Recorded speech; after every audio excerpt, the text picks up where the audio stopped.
साथ संगत जी, प्यार से कहिए धन निरंकार जी। साथ संगत जी, मैं आशा करूंगा कि आपके जीवन में खुशियां ही रहे और जो भी हमारा वीडियो देखे उसके जीवन में हमेशा खुशियां ही रहे। मैं यही माता जी से अरदास करूंगा। साथ संगत जी, अपने नसीब में दुख ही दुख। हम हमेशा ये सोचते हैं कि हमारे नसीब में दुख ही दुख है। साथ संगत जी, इसी पे एक सुंदर विचार। एक गांव का मोहन था।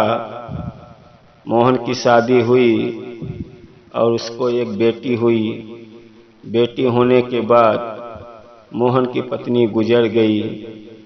साथ संगत जी, मोहन ने दूसरा शादी किया कौशल्या कौशल्या नाम की लड़की से। कौशल्या जब आई तो सौतेली बेटी को देख के घर का लगी सब काम धाम कराने। साथ संगत जी, घर का पोछा कराना, घर में खाना बनवाना। मोहन कभी कभी कौशल्या से बोलता था कि आप इतना मत मेरी बेटी को परेशान करो, बहुत आप काम कराती हो।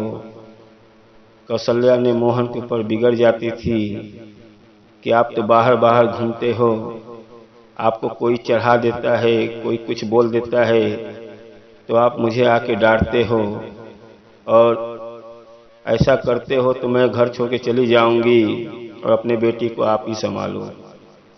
कौशल्या ने मोहन को तरह तरह की बातें सुनाने लगी कि आपकी बेटी को मैं नहीं पाल पोस सकता हूँ क्योंकि आप शक कर रहे हो, इसके लिए मैं आपको छोड़ के मैके चले जाती हूँ। लेकिन कहते हैं दूसरी आंखें की पुतरी।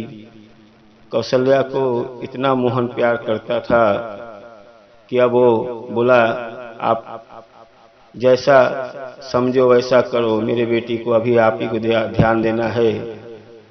मोहन भी अब अपने बेटी को ध्यान देना कम कर दिया।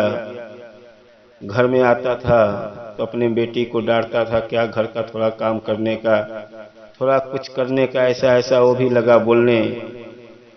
अब सौतेली बेटी, बाप भी बोल रहा है, सौतेली माँ तो बोल रही है। सौतेली माँ कभी कभी मार भी देती थी, गुस्से में आती थी काम नहीं कर रही है। छोटी सी नन्ही बच्ची बचपन से मार खाते खाते बड़ी हो गई। साथ संगत जी, बड़ी होने के बाद मोहन ने एक अच्छा घर देख के वहाँ पे अपने बेटी का शादी कर दिया।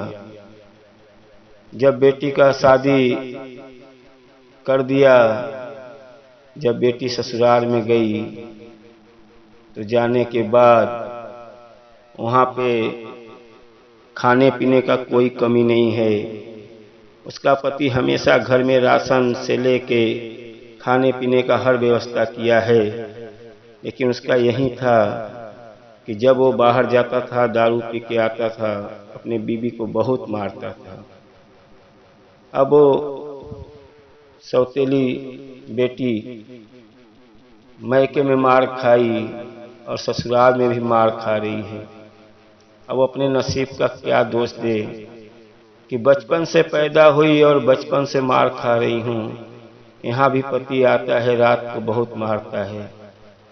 अब वो एक दिन घर से निकल गई, जाते जाते एक साधु का कुटिया देखा, वहाँ पे सत्संग हो रहा था, वहीं पे जाके सत्संग सुनने लगी। अब एक दो दिन तक सत्संग सुनने के बाद अब उसके दिल में आया कि मैं जरा अपने कष्ट के बारे में जरा साधु महात्मा से बताता हूँ कि मेरे ऊपर इतना कष्ट क्यों है, मैं क्या बिगाड़ की हूँ। मैके से मार खा रही हूँ, बचपन से मार खाते खाते अभी तक मैं मार खा रही हूँ। साथ संगत, जब वो साधु से जाके अपनी बोलने लगी कि साधु महात्मा मेरी शादी हो गई है और मेरा पति बहुत मारता है, इतना मारता है कि मुझसे बर्दाश्त नहीं होता है। साथ संगत जी, साधु महात्मा ने बोला आपको खाना वाना देता है ना? बोली हाँ महात्मा जी, मारता तो है बहुत, लेकिन खाने पीने का कोई नहीं कमी है, खाना तो बराबर देता है। तो महात्मा ने बोला कोई बात नहीं है, बस इतना कह के फिर चले गए। फिर घर पे आई वो, फिर वहीं उसका पति रोज मार रहा है। फिर 3-4 दिन बीता, फिर वो सत्संग में गई और फिर लगी बोलने महात्मा से कि महात्मा जी मेरा पति बहुत मारता है, मोटे मोटे 60 पड़ जा रहा है। फिर महात्मा ने बोला मारता है लेकिन खाना तो देता है ना? बोली हाँ खाना तो देता है, खाने की कमी नहीं है। तो बोले कोई बात नहीं है, खाना दे रहा है तो टेंशन की बात नहीं है। फिर वो घर पे चली आई। फिर घर पे उसका पति इतना मार रहा है। फिर 3-4 दिन बीता, फिर गई। फिर जाने के बाद सत्संग सुनने के बाद फिर महात्मा से वहीं बोली महात्मा जी मेरा पति बहुत मारता है, मुझे बहुत दुख है, इतना मारता है, मैं थक चुकी हूँ। तो फिर महात्मा जी बोले खाना वाना तो देता है ना? बोले हाँ खाना तो देता है, खाना का कोई कमी नहीं है। तो बोले कोई बात नहीं।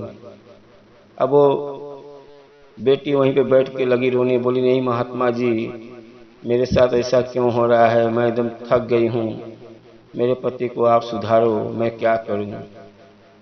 अब महात्मा जी बोले इसमें आपकी अगले जन्म का जो आपने पाप किया है वो आपको इस जन्म में भरना पड़ रहा है।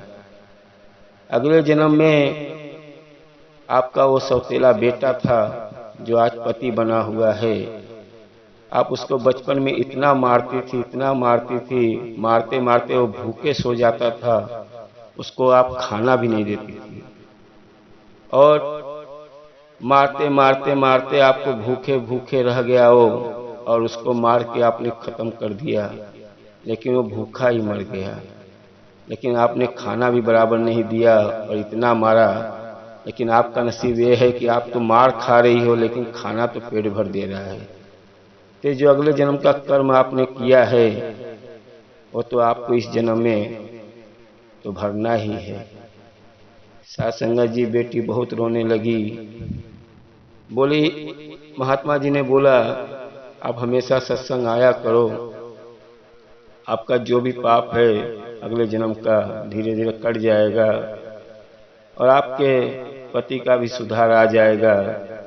लेकिन कहते हैं जितना आपने पाप किया है उतना तो आपको भरना ही है। और हमको लगता है कि मेरे नसीब में बहुत दुख है, बहुत दुख है, इतना दुख है शायद किसी का दुख मेरे से ज़्यादा नहीं है। लेकिन साथ संगत जी जब हमको ज्ञान हो जाता है, सत्संग जाते हैं, तब हमको समझ में आता है कि हमको जो भी कष्ट मिल रहा है हमारे अगले जन्म का भी कष्ट हो सकता है। साथ संगत जी ये परमात्मा का चक्र है और जिसको दुख और सुख मिलते ही रहता है, तो कभी दुख में ये मत घबराओ, क्योंकि दुख आपका अगले जन्म का भी दुख है जो आपको मिल रहा है। लेकिन गुरु के शरण में होने से आपका दुख धीरे धीरे कट भी रहा है और आपका आने वाला जीवन भी बदल रहा है। तो साथ संगत जी हम देखते हैं तो बोलते हैं बहुत दुख है, मेरा दुख कैसे जाएगा, मैं इतना परेशान हूँ, मेरे से ज़्यादा कोई परेशान नहीं, मेरे खाने की परेशानी है, ये दिक्कत है। लेकिन आप जब सत्संग में जुड़े हो धीरे धीरे आपका सब हो जाएगा। और साथ संगत जी मैं तो यही हर महात्मा से कहूँगा कि जब हम सही दिशा पकड़ लिए हैं तो साथ संगत जी हम सही दिशा में रहे और किसी का हम कुछ बिगाड़ न करें। और साथ संगत जी हमारा वीडियो अच्छा लगे तो लाइक और सब्सक्राइब कर दो।